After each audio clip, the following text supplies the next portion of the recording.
ஐப்பசியில் இது முக்கியம்.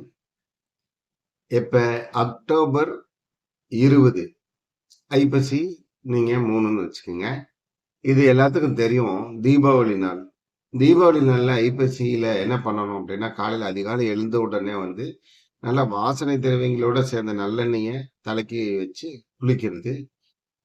அதைத் தொடர்ந்து லட்சுமி, குபேர வழிபாடு செய்வது. அந்த குடும்பத்திற்கான தனவரவு அடுத்த தீபாவளிக்குள்ள வரக்கூடியதுக்கு ஒரு வழிகாட்டுதலை குடுக்கும். இதுதான் நம்ம தீபாவளியில எண்ணெய் தேய்ச்சு சாமி கும்பிடுற வழக்கம். வீட்ல பெரியவங்க இருந்தாலும் அத செய்வோம். ஆ பெரியவங்கள வணங்குறதும் முக்கியம். கூடவே பார்த்தீங்கன்னா, அந்த நல்லெண்ணெயில மகாலட்சுமி இருக்கிறதா மாரியும், வெந்நீர்ல வந்து உங்களுக்கு வந்து அ கங்கை இருக்கிறதாவும் ஐதீகம் இருக்கிறது. ஸோ இந்த தீபாவளி எல்லாருக்கும் சிறப்பாக அமையட்டும்.